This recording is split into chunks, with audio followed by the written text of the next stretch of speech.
It's your girl, Mrs. Tony, 2 times, and I'm back with another episode of Hood Tales.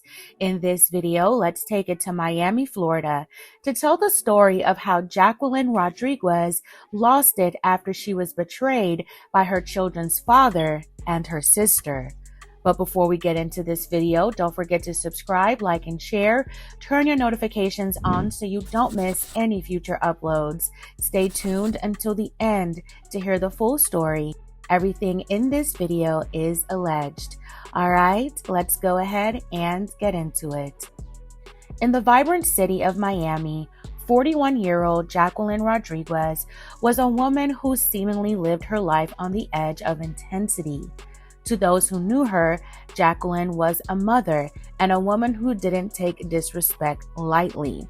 While we don't know every detail of her upbringing, her recent history paints a picture of someone governed by impulse. She wasn't just a bystander in her own life. She was a firecracker, someone who reacted with a strike-first mentality when backed into a corner. But beneath the surface of this fiery personality was a life already entangled with the law, a life where high-stakes drama and questionable choices were becoming a reoccurring theme. Imagine the person you share children with, the person you've built a history with, betraying you in the most personal way possible. Now imagine that betrayal doesn't involve a stranger, but someone who shares your DNA. Jacqueline's world was rocked when she discovered a devastating secret. Her child's father, let's call him Marcus, hadn't just been seeing someone else. He had been involved with Jacqueline's own sister. It's the kind of double cross that burns a bridge you can never rebuild. And while their romantic relationship may have shifted over time, there was still an emotional connection, whether through unresolved feelings, jealousy, or unfinished business. Co-parenting doesn't always erase attachment. It doesn't erase ego, and it definitely doesn't erase betrayal. But now it puts you in a position to decide whether you react or retreat. And for Jacqueline, that decision came easy. On the night of April 28, 2025, that simmering resentment finally reached its boiling point. The scene was the New World condo apartments on Northwest 177th Street. It was just after midnight, the time when the world is usually quiet. But inside that first floor unit, things were anything but peaceful. The neighbors heard it first, loud, sharp sounds that they mistook for gunshots.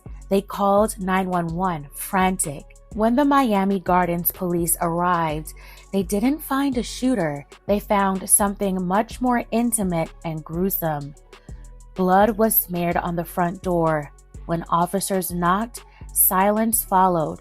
Fearing the worst, they forced their way inside. The sight was dreadful.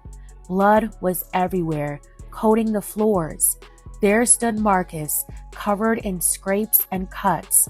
He told the officers he hadn't even heard them knocking because of the chaos that had just unfolded. According to him, once Jacqueline confronted him about the affair with her sister, things turned physical. He claimed Jacqueline didn't just use words, she wielded a blade, lashing out at him in a blind rage. In a strange twist of fate, despite the grisly scene and his visible injuries, Marcus reached a point of hesitation.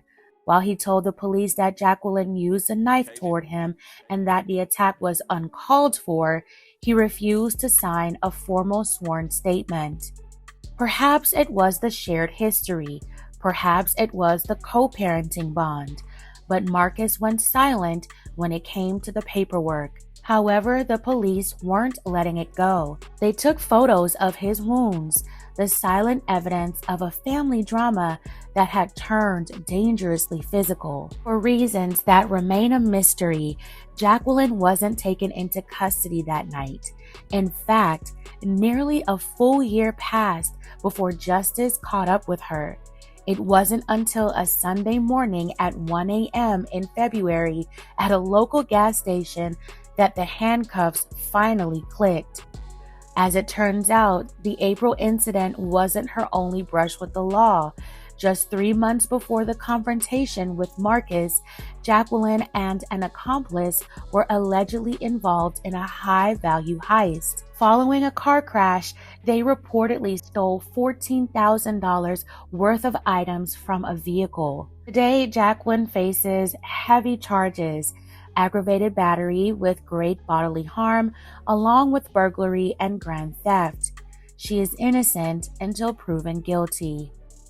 Marcus allegedly betrayed Jacqueline not just as a partner, but as a mother of his children. The sister allegedly crossed an unspoken boundary. Jacqueline allegedly responded in a way that escalated the conflict dramatically. When family secrets, the kind involving sisters and partners, are dragged into the light, the emotional fallout can be explosive.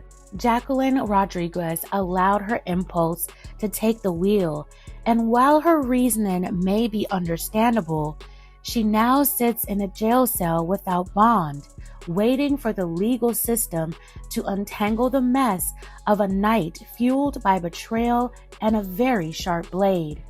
As of now, it's unclear whether Jacqueline has entered a plea or retained legal counsel. What is clear is that her life and the lives of everyone connected to her have been permanently impacted by what happened inside that apartment that night. This case is a reminder that betrayal can feel unbearable in the moment. This isn't just a story about a relationship gone wrong. It's a cautionary tale about the thin line between passion and anger. But reacting in anger can cost far more than the betrayal itself. Fam, let me know your thoughts on this crazy story in the comments. And remember, we have to succeed not to fail, so we won't be another hood tale. All right, fam, that's it for this episode of Hood Tales. Thank you so much for watching.